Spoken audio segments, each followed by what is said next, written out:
आज जुलाई आज 23 जुलाई আমার মা বাবার 45th ওয়েডিং অ্যানিভার্সারি। আমরা সুদূর আমেরিকাতে থাকি, তো আমরা এখানে আসি ঠিক 3 সপ্তাহের জন্য। তো এই 3 সপ্তাহের মধ্যে সব কিছু অ্যারেঞ্জ করা এবং একটা অনুষ্ঠানকে সুন্দরভাবে পরিবেশন করার জন্য যথেষ্ট নয়।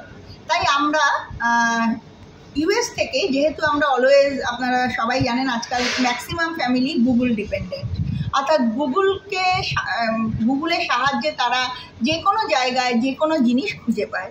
তো আমরা সেই রকমভাবেই সার্চ করতে শুরু করি যে সোদপুরে কোথায় আমরা এরকম একটি বাবা মার 45th ম্যারেজ অ্যানিভার্সারিটাকে আমরা সেলিব্রেট করতে পারবো।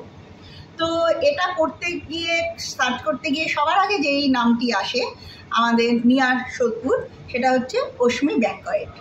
তো আমার হাজব্যান্ড মিস্টার সর্বানু দত্ত, তো উনি ওখান থেকেই মিস্টার অভিকের সঙ্গে যোগাযোগ করেন। অভিকের কথাবার্তা ওখান থেকেই খুব ভালো লাগে। এবং এখানে যেটা সবথেকে ভালো, আমরা এই অশ্মি ব্যাংকয়েট ছাড়াও আরও অন্য অনেকগুলো জায়গায় যোগাযোগ করেছিলাম। আমাদের লোক সংখ্যা ছিল 100 জন, তাও 100 জন হলেই ম্যাক্সিমাম 100 জন, সুতরাং অবভিয়াসলি ওখান থেকে কিছু তো কম আসবেই। তো সেক্ষেত্রে একটা 2টো ফ্লোর এরকম বিয়ে বাড়ি বা অনুষ্ঠান বাড়ি অনেক বড় হয়ে যায়। তো আমরা অভিককে যখন সেটা বললাম, তো অভিক বললো যে আমাদের জেনারেলি 65,000, কিন্তু আমরা এটা অর্ধেক করে দিতে পারি এবং আপনাদের পুরো অনুষ্ঠানটা হয়ে যাবে। উইদিন ফিউ মিনিটস অভিক অনেক ফটো পাঠায়, যেটা দেখে আমরা ওখান থেকেই বুঝতে পারি যে এই জায়গাটা আমরা করতে পারবো কি পারবো না। এবং আমরা ডিসাইড করি যে না, এখানে খুব মডারেট প্রাইসে একটা অনুষ্ঠান বাড়ি, যেরকম আমরা চাইছিলাম যে একই ফ্লোরের মধ্যে যাতে সবাই খেতেও অনুষ্ঠানটি উপভোগ করতে পারেন। আমাদের একটা ব্লগিং টাইপ অনুষ্ঠান ছিল, অর্থাৎ 45 ইয়ার্স মা বাবার, সেই 45 ইয়ার্সকে তাদেরকে ব্যাক করিয়ে দেওয়া, তাদের স্মৃতি রোমন্থন। যত এখানে লোকজন এসছেন, অতিথি এসছেন, প্রত্যেকে স্মৃতি রোমন্থন করেছেন। সেই জিনিসটা বাবা মাকে উপহার দেওয়াটাই আমাদের মোটো ছিল, আমাদের উদ্দেশ্য ছিল। তো সেই জিনিসটা আমরা করতে পেরেছি, সবাই খুব আনন্দ পেয়েছে।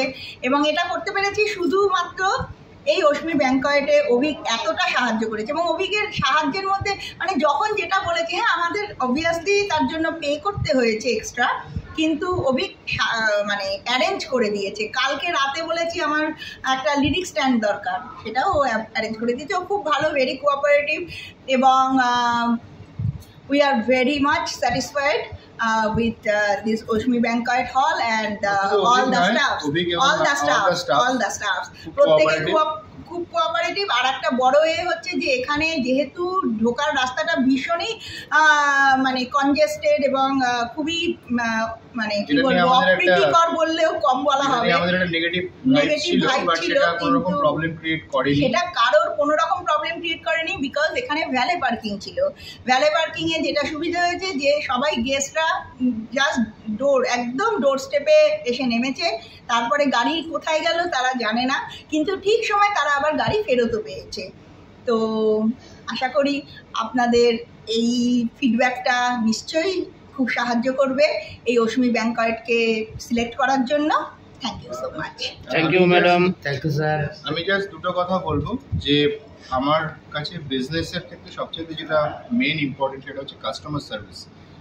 আমি অনেকের সাথেই কথা বলেছি, এখানে আরও 2-3টে ব্যাংকয়েট হলের সাথেও কথা বলেছি, বাট এটা আমার সবচেয়ে ভালো লেগেছিল সেটা হচ্ছে অভিকের ব্যবহার।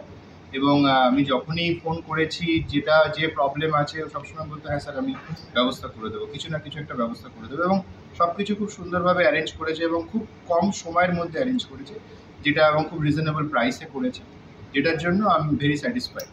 তো আমি আর বেশি কিছু বলবো না, আমার ওয়াইফই সব কিছু বলেছে, পৌলমী। তো thank you so much again Avik and Ashmi banquet hall আর প্রত্যেকটা স্টাফ, যখন যা বলেছি সবাই খুব সাহায্য করেছে।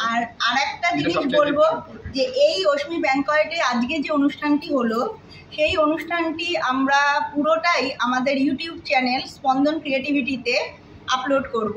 তো আপনারা পুরোটা দেখে নেবেন যে এখানে অনুষ্ঠানটা কীরকমভাবে আমরা করেছি এবং অশ্মি ব্যাংকয়েট হলটা এই অনুষ্ঠানের জন্য কতটা যথোপযুক্ত হয়েছে। Thank you madam. Thank you sir, thank you thank you madam.